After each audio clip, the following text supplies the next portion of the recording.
So good morning student. Today I explain class 7th subject geography chapter 5 water.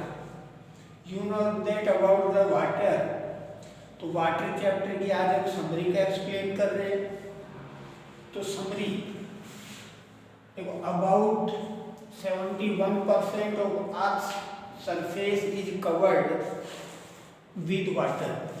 हमारी जो अर्थ है इसका 71% जो पार्ट है वो पानी से ढका हुआ है. तो we use the earth only 29%.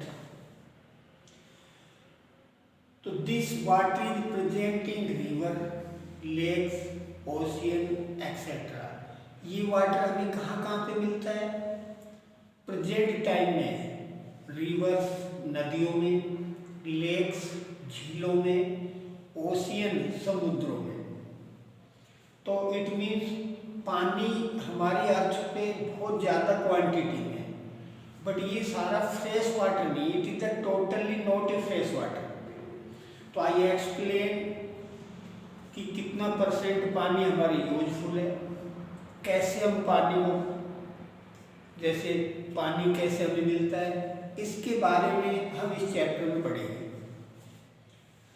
तो अब देखो पानी कैसे सर्कुलेट होता है. तो देखो the sun heat causes evaporation of water vapour, यानी सन हीट, सूर्य की गर्मी से जो हमारा वाटर है वो इवोपरेट होता है, उसकी वाष्प बनती है, यानी पानी गर्म होता है. गर्म होने के बाद वो वेपोर होता है, भाप में बदलता है, भाप में बदलकर वो ऊपर चला जाता है. तो this condenses into small droplets, और ये ऊपर जाके ये जो इवोपरेशन होके वाटर ऊपर जाता है, भाप वापस पानी की छोटी छोटी बूंदों में कन्वर्ट हो जाती है. It is called condenses. छोटी छोटी ड्रॉपर्स बूंदों में परिवर्तित हो जाता है and return back to earth as rain and snow etcetera. तो ये हमें वापस फिर कैसे मिलता है? रेन बारिश के रूप में एंड स्नो बर्फ के रूप में, या धुंध और कोहरे के रूप में. तो this is a continuous process which the water change it's form and की. यानी ये कंटिन्यूअस लगातार प्रोसेस में होने वाली क्रिया है. यानी water change continuously in other form, यानी वाटर इवोपरेशन के द्वारा भाप में बदलता है, फिर भाप से वापस पानी में बदलता है. By rain and by snow we find the again this water.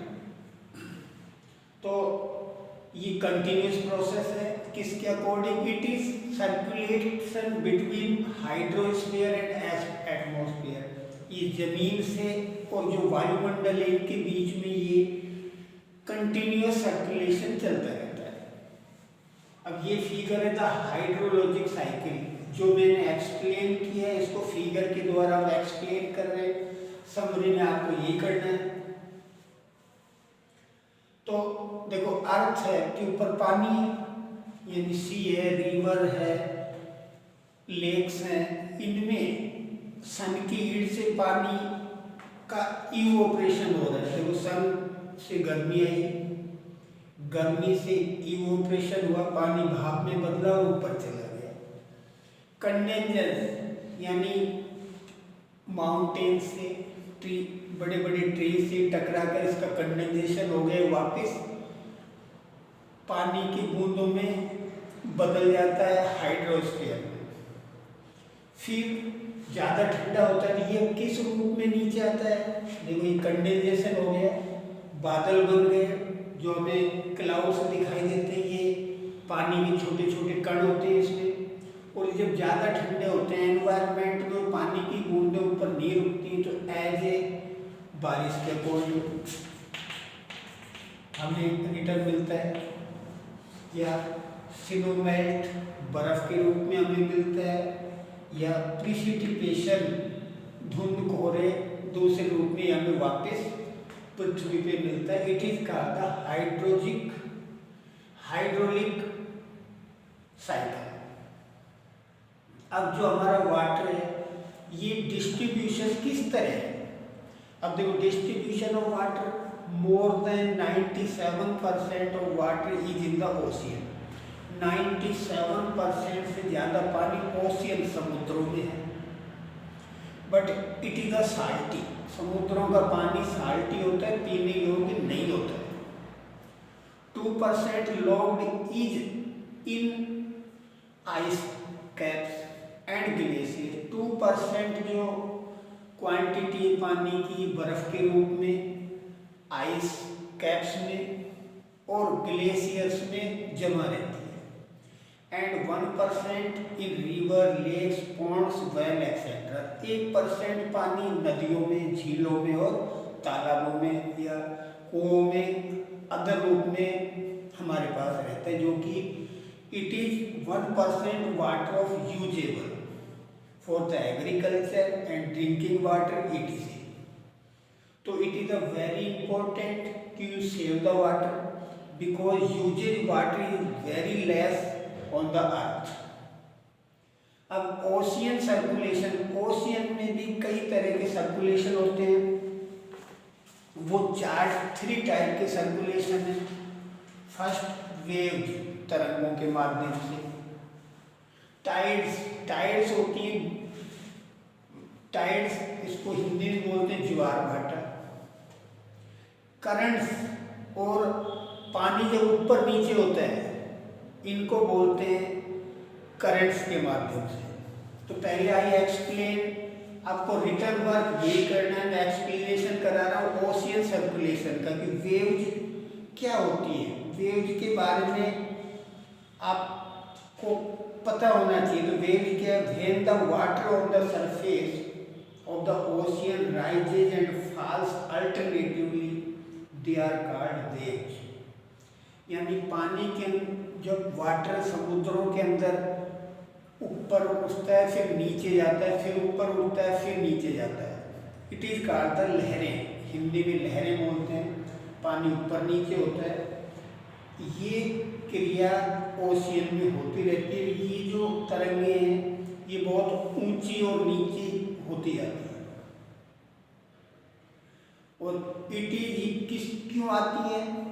ये वेव्स हैं जो अर्थक्वेक, वोल्केनिक इरोपेशन और under water landslide can display large amount of ocean water. This causes huge tidal wave called tsunami. आपने tsunami सुनी होगी कि tsunami कब आती है? जब या तो जो सी है, समुद्र के नीचे या ओशियन के नीचे, या तो कोई वोल्केनिक आता है या अर्थक्वेक होता है, उसके कारण पानी ऊपर नीचे होता है और ये बहुत बड़ी बड़ी लहरें होती हैं। It is called the waves. Second, tides. It is causes for the moon and sun. The rhythmic rise and fall of ocean water twice a day is called a tide. यानी दिन में टाइड 2 बार आता है, morning में, एक evening में। पानी का ऊपर उठना और फिर नीचे जाना, it is called the tides. और the strong gravitational pull exerted by the sun and the moon on the earth surface causes water in water bodies to rise. अब देखो इस टाइड्स के रीजन क्या है? सन और मून की ग्रेविटेशनल फोर्स के अकॉर्डिंग पानी ऊपर उठता है, फिर उनकी ग्रेविटेशनल फोर्स कम हो जाती है तो पानी नीचे चला जाता है। It is called the tides. See हम बता रहे करंट्स। तो टाइड्स यू अंडरस्टैंड। अब टाइड्स में 2 होती है, तो स्प्रिंग होता है, एक नीप होता है। स्प्रिंग मीन्स पानी का ऊपर उठना होता है, नीप्स मीन्स पानी का नीचे जाना होता है। It is called the tides. अब इसके बेनिफिट लिए टाइड्स के क्या क्या बेनिफिट है? जब पानी का लेवल ऊपर उठता है, यानी स्प्रिंग टाइड्स के अंदर पानी ऊपर उठता है, तो बड़ी बड़ी जहाज किनारों पे पानी के ऊंचे स्तर में आ जाते हैं। तो पानी का लेवल ऊपर उठता है। तो जब पानी ऊपर होता है तो पानी में जो फिशेज होती है, मछलियाँ होती हैं, वो किनारों के पास आ जाती हैं, तो उनको पकड़ना भी आसान होता है। तो it is the benefit of the किनारों पे आती है। पर जब पानी नीचे जाता है तो जो फिशेज है वो किनारों पे रह जाती हैं, तो जो फिशर पर्सन है उनको बड़ा बेनिफिट है। अब ocean current, the streams of water flows constantly on the ocean surface in definite direction are called ocean current. It is the two types, यानी जो अपना ओशियन है उसमें पानी एक साइड से दूसरी साइड में बिलो होता है, बहता है, तो it is called the currents. ये धाराएं कहलाती हैं। अभी टू टाइप होते हैं, तो water ocean current, warm ocean current and cold ocean current, ये दो तरह की होती है। एक तो गर्म धाराएं होती है, एक ठंडी धाराएं होती है। Warm ocean current, deep ocean current originate near the equator and move toward the poles. For example Gulf Stream. Water जो करंट्स हैं, वार्म जो करंट्स हैं वो इक्वेटर यानी हमारी जो भूमध्य रेखा है उसके पास मिलती है, क्योंकि वहाँ पे जो अपना वायुमंडल है वो गर्म होता है। गर्म होने के बाद पानी गर्म होती है। ये जो धारा है ये पोल्स की तरफ बहती है। Cold ocean, these ocean current carry water from the pole और हायर लैटिट्यूड टू ट्रॉपिकल।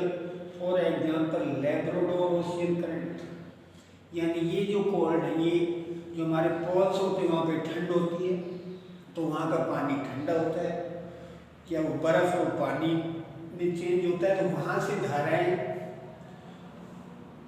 ये भूमध्य रेखा की तरफ चलती हैं। भूमध्य रेखा को इक्वेटर बोलते हैं, इक्वेटर की तरफ चलती है। तो I hope that dear student you understand the explanation of the summary of chapter 5 water. I explained them very carefully. After that, you have any doubt, you convey the message on my personal WhatsApp number. I reply your any doubt. Thank you. Have a nice day.